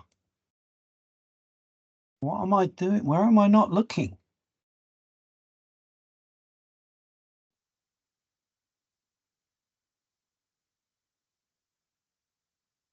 Oh, can you guys see that? All right. Yes. Okay. Yes, we can. All right. I've got so confused now. I can't remember whether I've turned my sound on in the video now. So I'll just play a little bit. Sharon G, I can see you. So give me a thumbs up whether you can hear anything. When we used to come up every day, like we see so many different things on the ward. We just see, sometimes we see death, sometimes we see, you know, new babies coming in, so that's another life coming in. Sometimes we see them deteriorate, sometimes we see babies going home. So this was like a different environment. It was a distraction from all of that. It was very calm. And I myself come up to the chapel quite a lot just to reflect and just to sit here. It's a beautiful environment. I came up one of the days and I just saw the eggs in the incubator, and just suddenly I thought, oh my God, I've never actually seen sort of eggs hatch in real life. But that night, a close family friend, her son had passed away in the intensive care, which is on the same floor as this chapel. And he passed away, and we sort of watched him sort of go, and it was really sad, and I was just so heartbroken. We were walking past this way towards the stairs, and I said to Usman, let's come inside for a bit. When we saw the chicks hatching, you know, it just brought a sense of calm. And it was amazing because I saw death on that night, and I saw life on that night too. And it made me think that, you know, God, he works in such mysterious ways. It's amazing.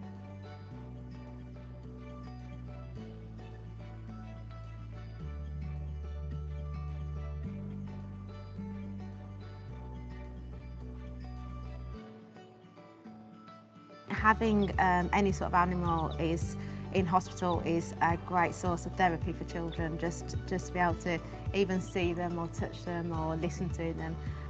It's a massive distraction. So the next step, I think, would be to try and really engage all of the wards and get them out and about on the wards.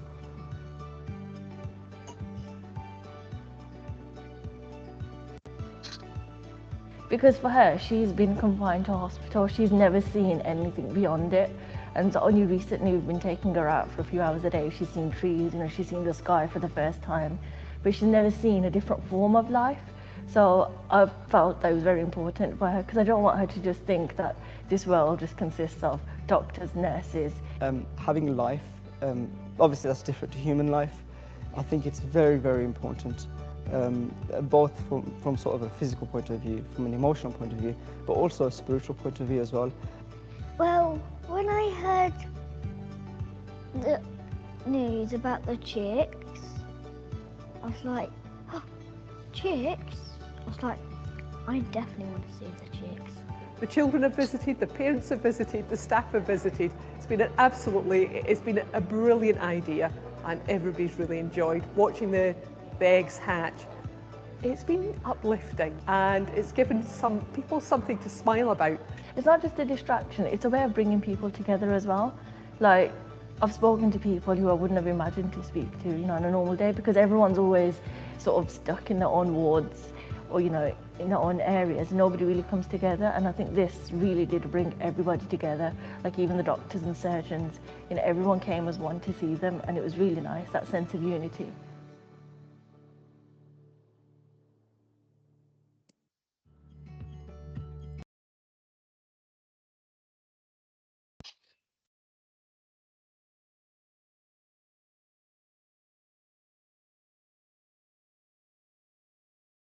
Okay, I'm sorry the volume was a little low there, so the other aspect of what we've been talking about is this idea of universal and individual assessment, and corporate and institutional model, and that the hatching chicks for us, we weren't that clever to have planned all of that.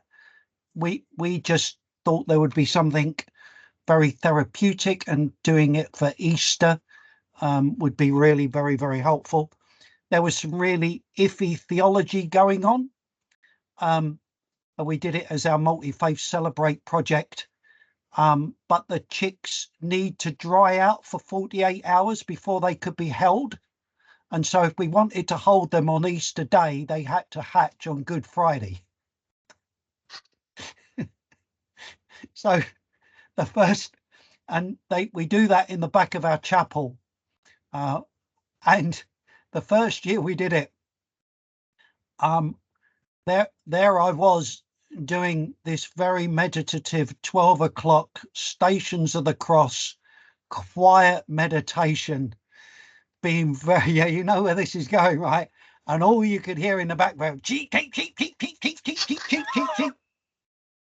It was just like, you win. And so, yeah, the idea was, well, the structure is that they hatch Good Friday, and then they can be held after the Easter egg hunt on Easter Sunday. So, and then we do a week of activities that you heard, and our medical director talking about. So we came up with this term of universal spiritual care, and this universal spiritual assessment after doing the chicks, because we realized the effectiveness of doing it. And so whatever it is for you, our hospital is getting quite risk averse, and so I know may not be possible in all contexts, but just thinking of those hospital wide activities that you have a hunch might lift and soothe spirits of your whole hospital for people who want to be engaging with it, and not just waiting to do an individual assessment, but doing an institution, doing a universal assessment. And if you know, that mum, you know, I spoke to people who I didn't normally speak to, you know, meaning, you know, connectivity. I saw life, I saw death, moments of meaning, you know, it's all, you know, it's all there. They weren't scripted, yeah, you know, and those of you who do palliative care will enjoy this bit of the story. Leon, who was in his best, he turned up late to the service because he insisted on his mum of dressing him up in his best clothes, and they were late for the service. And one of my team, he entered into palliative care at home, and one of the team who runs that project took one of the chicks to visit him at home on the train, and the chick got out in the train carriage.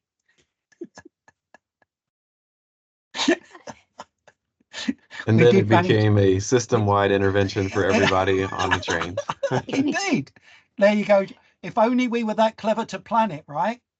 And I can just imagine trying to do that at our hospital, and infectious disease would probably be screaming.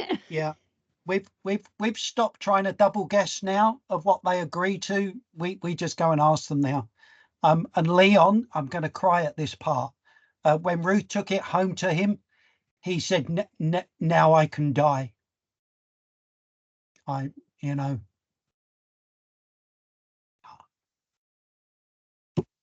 You know, he'd seen the chick that he'd held in the hospital. You know, so. Okay. I just want to share a couple of more things around a bit more of the structure. Just briefly. Eventually it gets to the top of the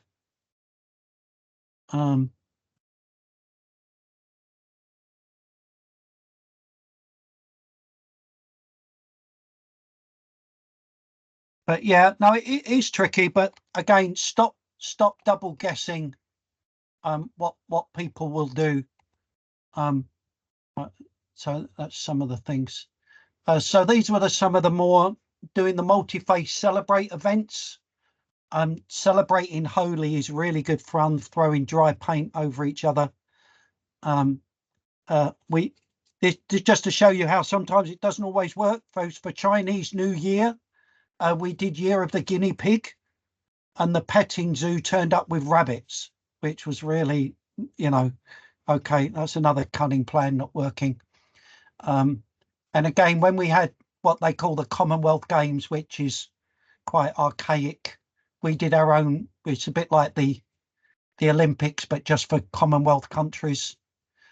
We did our own Commonwealth Games in the hospital with the children. You can just see them. So this was a onesie Christmas with our community spirit, when we all dressed up in onesies to do the Christmas story.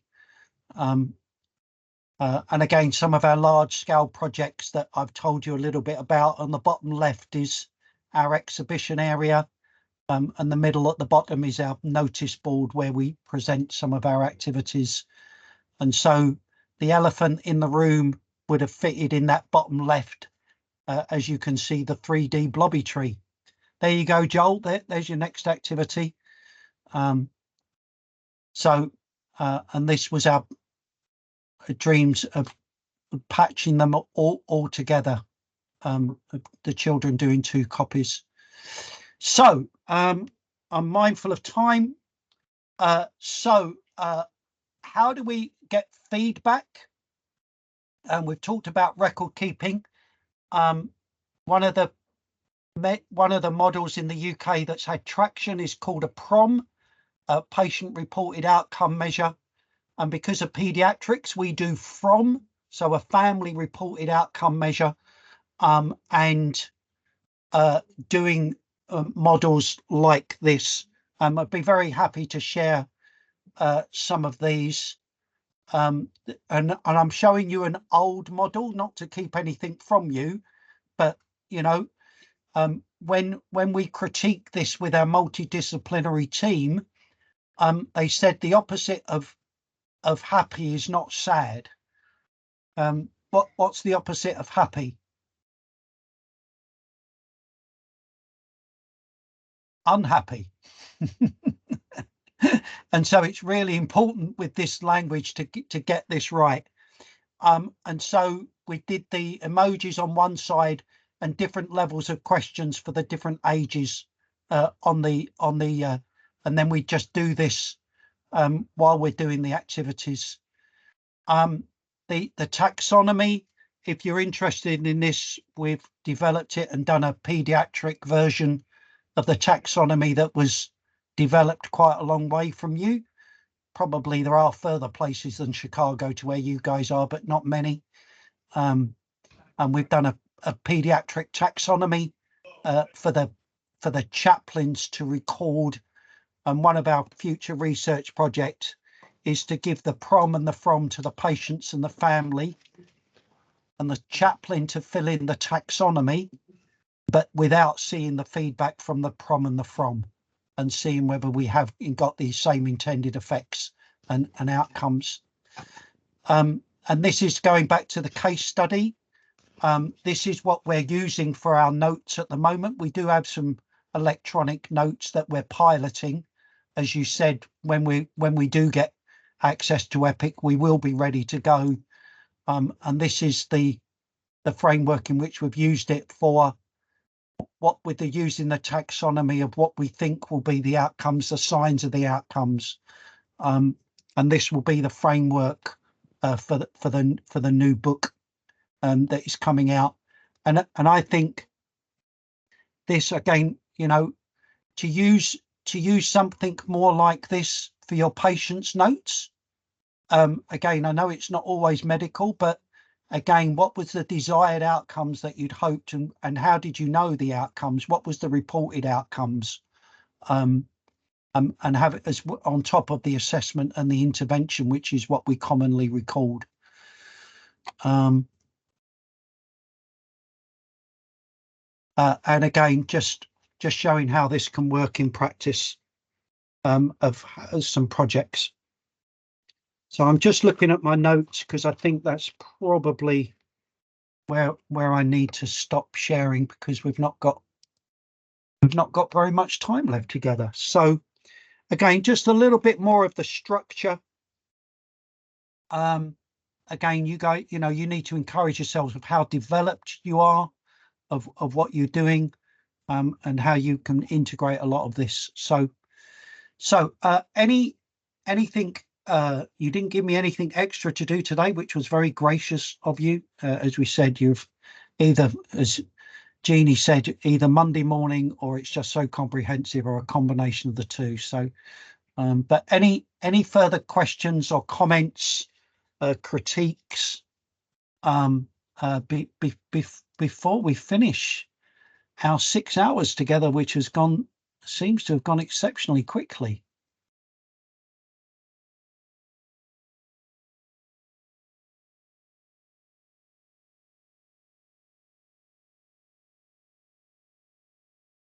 I just want to say thank you for sharing the video about the chicks. And I think if, you know, the goal is lifting and soothing spirits, mission accomplished.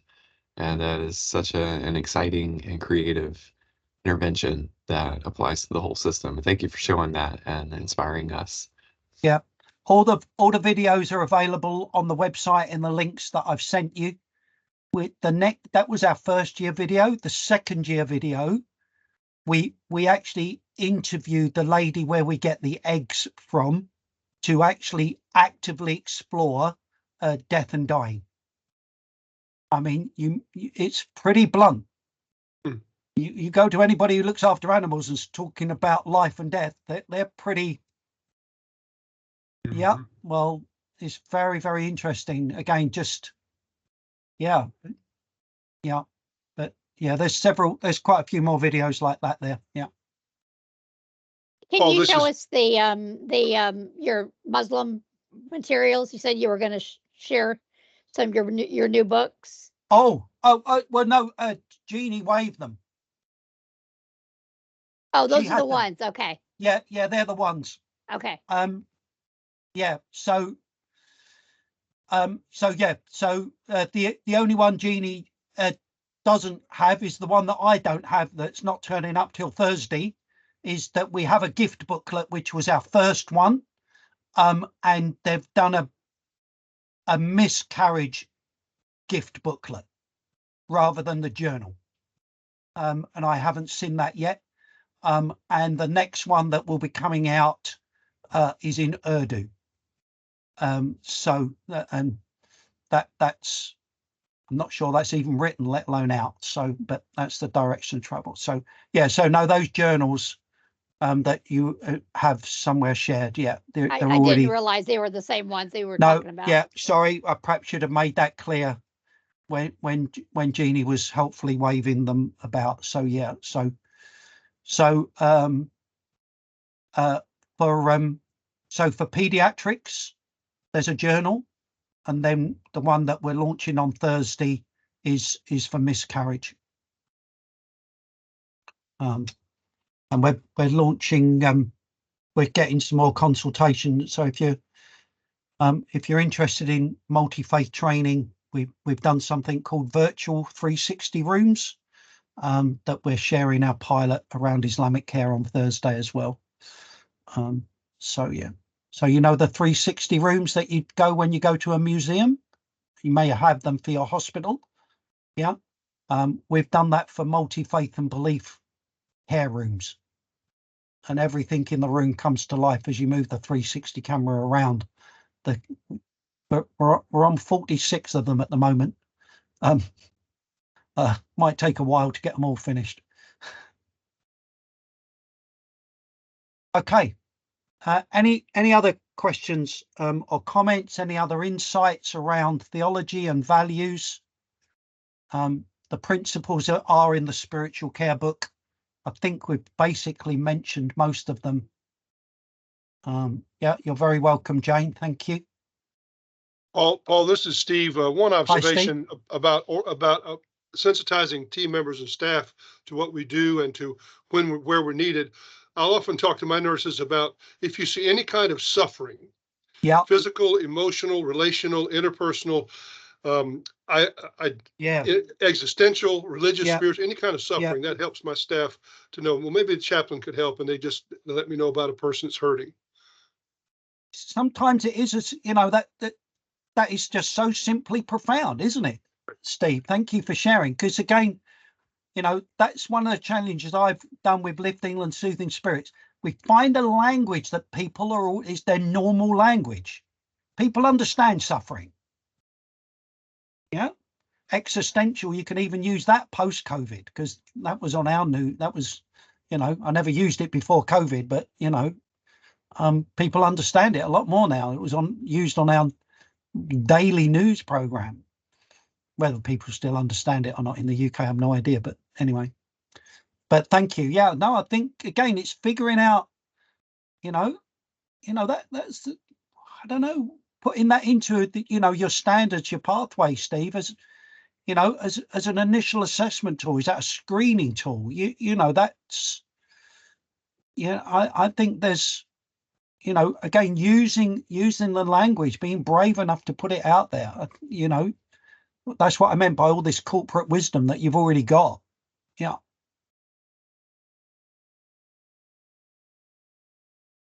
So we're always, again, you can sign up for Spiritual Play and the Pediatric Chaplaincy Network. We've got lots of different ways in which you can share. I went and looked the other day, and I went to share one of the videos, and our videos are down on our network. So I need to get back in touch with our webmaster. Yeah. I did have one more thing I wanted to share, but I know I'm just going to struggle to share it, but it is just the sweetest sweetest thing. But I just don't think, but maybe it wouldn't be good to inflict my singing on you, but it is just so lovely. Just see what. Anything that you sing with a British accent, it sounds good. All right. Well, I'm just gonna try one one more time. The trouble is, you know, when I did it before, now I've got to try and remember what I did to make it work last time. Because it just doesn't seem to be there.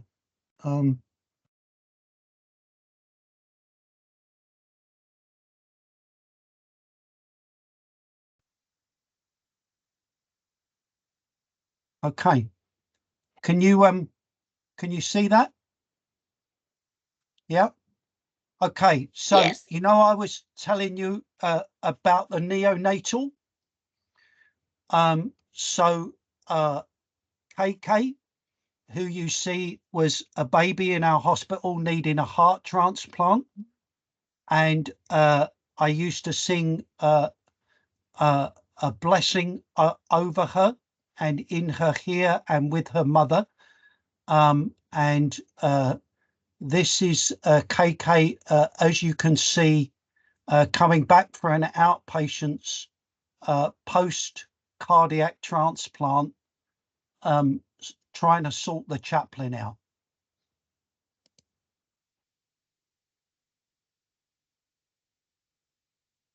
Welcome to our sing. We're going to sing Peace to You. That's one of our songs about our family. Okay. You have to sit down like an angel. Sit down like an angel, okay. All right. Am I sitting like an angel now? Now you have to sit like Oh, sitting like an angel. This is like, right, okay. Is that how angels sit? No! Okay. Like this. I am. Oh, I see, like this. How's that? Okay. Peace to you. Peace to me. You have to put it down and sing there. Peace to you. Peace to me. We bless you in the name of the Lord. Now your turn. Peace to you. Peace to me. We bless you now in the name of the Lord. Peace to you. Peace to me. We bless you now in the name of the Lord. Peace to you. Thank you for Love it. Love it. sharing. Awesome. So that all started with whispering a song that was nothing like what KK sung at the, but I mean, it was a general gist, but she made her own words up. It was Peace to You is the name of the song. And she then put peace to you and peace to me in, started making up all her own words.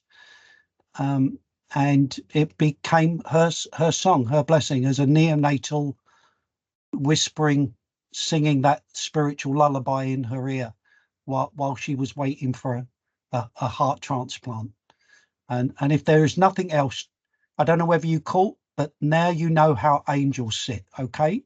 KK has told you, you've been very well instructed, and I think it's very fitting that should be the last word of now from KK, that we now know how angels sit. So thank you so much, Paul. Okay. What a beautiful way for us to end our time together. And if that doesn't put a song on in your heart and a smile on your face to start your week, I don't know what does. Just beautiful. Peace to you. And thank you for sharing. You're very welcome. And yeah, if just bless you on your journey. Please don't hesitate to keep in touch, sharing ideas. Like I've said, the spiritual play, we have people coming and sharing, you know, an embryonic idea rather than a finished one. Get in touch.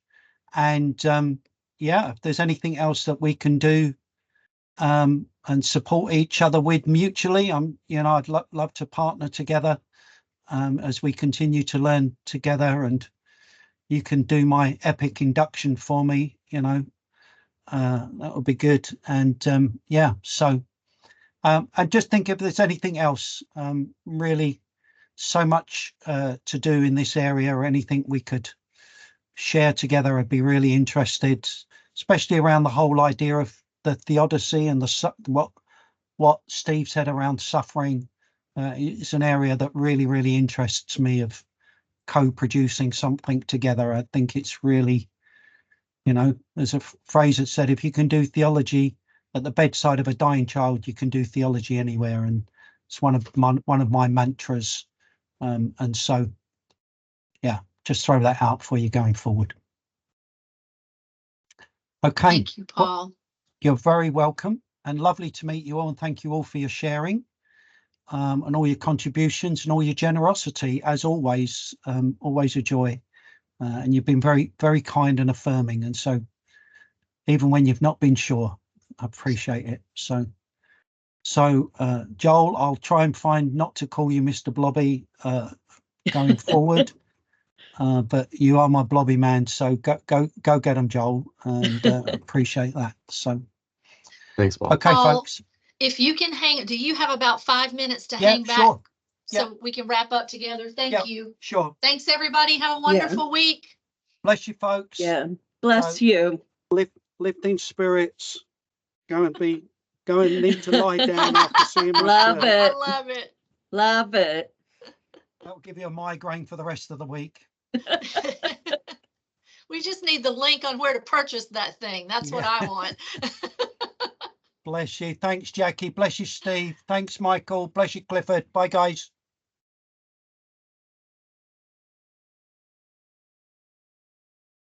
Lovely. What a lovely group of folks, Jeannie. They are they are lovely. I am very joy. blessed. I'm blessed to have them here, blessed for this time that you have spent with us, and which has no doubt sparked a lot of thought and creativity in our own team. So I'm excited to circle back around with them to debrief. We have a new PICU chaplain that's going to be joining us from Texas on February 14th. So I've already purchased the set of books that everyone was showing you originally.